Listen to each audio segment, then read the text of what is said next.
Magandang hapon po sa lahat. Ako nga po pala si Justin Kyle Mabag po. At nagpapasalamat po ako sa Ate Ivan Sanchez ko po at kay Kuya Ronald Sanchez po dahil sila po yung nag-imbita sa akin na mag-attend sa gantong conference ganon. At dati pa po gusto na po nila akong magganto kasi nga yung mga nalaman nila is gusto nila i-share sa iba. Sa amin na yun.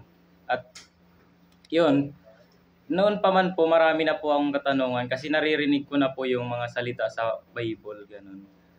Naingganyo na din ako na makinig sa ganito. Yun, doon po ako nila in-invite. At sa ano ko naman po, dati kasi ang pagkakaalam ko po kapag nagsimba ganun, parang nagbabawas ng kasalanan which is mali. Kasi yung pagsisimba pala walang parang hindi siya bali dun sa sa sinasabi ng Biblia. Na ba't ka pahihingi ng tawad kung 2,000 taon na nakakaraan pinatawad ka na pala. At ayun po.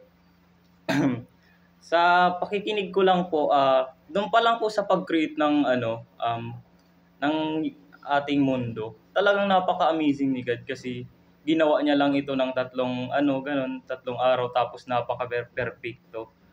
Kung parang iintindihin niyo po yung walang ibang na makakagawa nito kundi siya lang.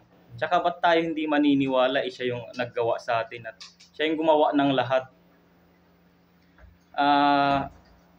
Nagpapasalamat lang po ako sa kanila kasi kung hindi dahil sa kanila, hindi ko po mababatid yung aking kaligtasan. At yun po, at talaga pong napakalaki ng pagmamahal sa atin ng Diyos.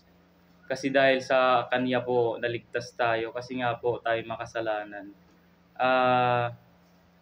Kung hindi dahil sa Kanya, hanggang ngayon siguro makasalanan pa din tayo. Nagpapasalamat lang po ako sa Kanya dahil kahit sobrang makasalanan ko, niligtas tayo sa pamamagitan ng pag-aalin ng sarili niyang dugo at nagpapako siya sa krus at namatay. Yun po, ang Bible verse po na tumatak talaga sa puso ko is yung Isaiah Kabanata 1, talata 18 na nagsasabing yun nga po yung sa Bible na may tumatak talaga sa isip ko na kahit gaano kabigat yung kasalanan mo is may kapatawaran. Sabi ng Bible, magsiparito kayo ngayon at tayo mga tuwiran, sabi ng Panginoon. Bagaman ang iyong mga kasalanan ay maging tila mapula, ay magiging maputi na parang niebe. Gaya ng matingkad na pula ay magiging parang balahibo ng tupa. Na kahit gaano man kabigat o kalaki yung kasalanan ay mayroon itong kapatawaran. At sa mga pagkakamali naman po na nagagawa natin ngayon sa hinaharap is hindi na po siya hindi na po siya kasalanan. Parang pagkakamali na din po. At nasa sa atin na po yung kung gagawin natin ng paulit-ulit o hindi. Kasi nalalaman na natin yung totoo. At sa mga pagnanais ko naman po is sa pamilya kasi namin, mayroon akong pinaka-special na tao na gusto ko din malaman nila yung katotohanan is yung lola ko at papa ko. At yung buong pamilya ko, sila.